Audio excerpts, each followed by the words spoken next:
ආයුබෝවන්. අද මම කතා කරන්න යන්නේ ඔබේ ජීවිතය සම්පූර්ණයෙන්ම වෙනස් කරන්න පුළුවන් මාතෘකාවක් ගැන. අපි හැමෝම කැමති හැමදාම ලස්සනට තරුණ පෙනුමින් නිරෝගීමත්ව ඉන්න. නමුත් ඔබ දන්නවද? ඔබේ රුධිරයේ සීනි මට්ටම නිසි ලෙස පාලනය කරේ නැති වුණොත් ඔබේ තරුණ පෙනුම ඉක්මනින්ම නැති කරලා දාන්න ප්‍රධාන හේතුවක් වෙනවා කියලා.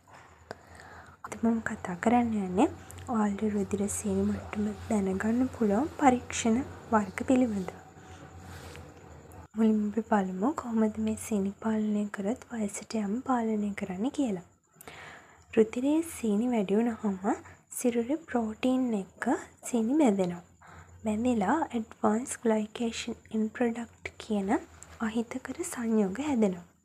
එතකොට මේ අහිතකර සංයෝග අපේ සමේ කොලෙජන් විනාශ කරලා සම රැලි වැටීම ඇති කරනවා. දැන් අපි බලමු කොහොමද ග්ලෝ එකක් ඒ වගේම ලස්සනක් අපේ සමට ලැබෙන්නේ කියලා. මේ සීනි සමබරව තියෙනකොට අපේ සිරුරේ ඉන්ෆ්ලමේෂන් තත්ත්ව අඩු වෙනවා. එතකොට අපේ සම පැහැපත් වෙලා නිරෝගී පෙනුමක් ලැබෙනවා. ඒ වගේම ඉන්සියුලින් හෝමෝනය නිසි ලෙස ක්‍රියා කරනවා නම් ඔබේ ශක්තිය සහ මානසික සුවතාවයට ඒක හේතුවක් වෙනවා. අපි දැන් බලමු ඔබ අනිවාර්යයෙන්ම දැනගත යුතු ප්‍රධාන රුධිර සීනි පරීක්ෂණ වර්ග කිහිපයක් පිළිබඳව. මුලින්ම මම කතා කරන්න යන්නේ නිරාහාර රුධිර සීනි පරීක්ෂාව නැත්නම් fasting blood sugar. අපි හැමෝම මේ fasting blood sugar ගැන දන්නවා. මේ fasting blood sugar නැත්නම් නිරාහාර රුධිර සීනි පරීක්ෂාව සිදු කරන්නේ පැය 8-10ත් අතර කාලයක් කිසිදු ආහාරයක් ගන්නේ නැතුව ඉන්නකොට අපේ සිරුරේ සීනි මට්ටම තමයි මනින්නේ. මේ fasting blood sugar එක නැත්නම් නිරාහාර රුධිර පරීක්ෂාවේදී සිද්ධ වෙන්නේ පැය 8-10ක් අතර කාලයක් කිසිදු ආහාරයක් නොගෙන සිටින විට අපේ සිරුරේ සීනි මට්ටම මැනීම. මේ පරීක්ෂණයට අවම වශයෙන් පැය 8ක්වත් ඔයා නිරාහාරව ඉන්නවා. මේ කාලය ඇතුළත ඔයාට වතුර පමණක් පානය කරන්න පුළුවන්. සාමාන්‍යයෙන් අපේ රුධිරයේ සීනි මට්ටම 70ත් 100ත් මිලිග්‍රෑම් per ඩෙසිලීටර් කියන අගයේ පවතිනවා. එතකොට මේ අගය සාමාන්‍ය අගයට වඩා වැඩි වුණත් ඒක දියවැඩියාව පිළිබඳව ඔයාට ලබා දෙන සංඥාවක්. මේ සාමාන්‍ය අගයන්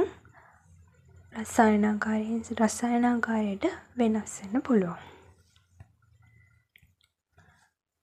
රැන්ඩම් බ්ලඩ් ෂුගර් කියලා කියන්නේ ඕනම වෙලාවක කරන්න පුළුවන් සීනි පරීක්ෂාවක්.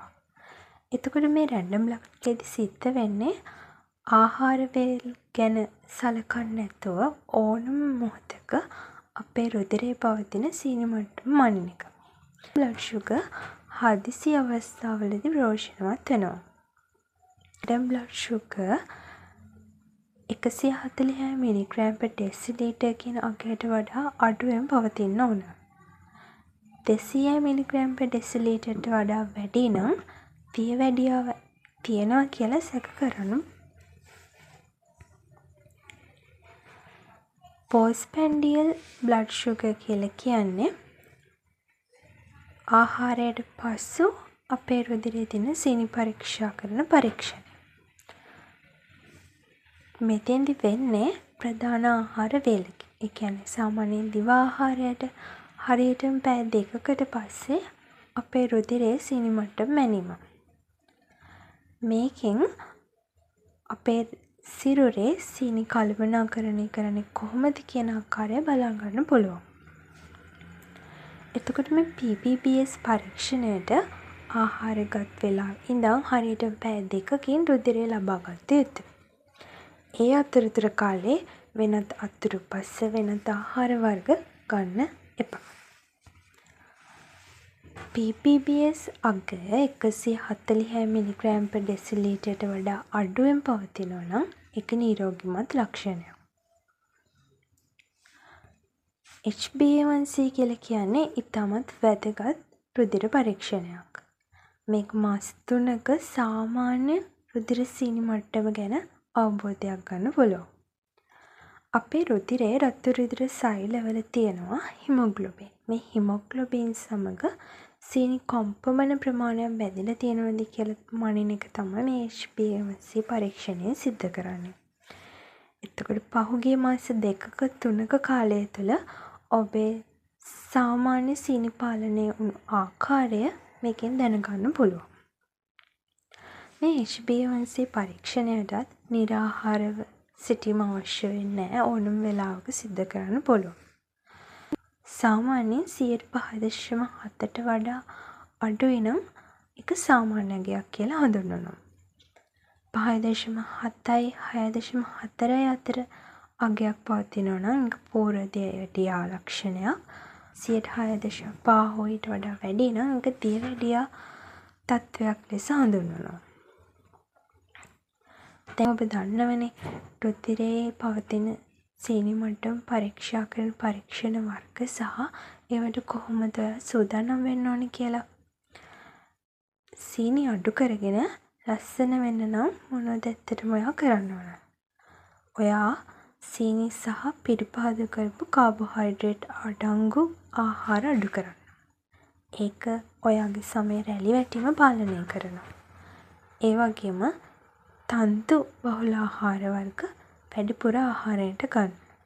දිනකට විනාඩි 30ක්වත් ඇවිදීමෙන් ඉන්සියුලින් සංවේදීතාවය වැඩි වෙලා සමපැහැපත් වෙනවා.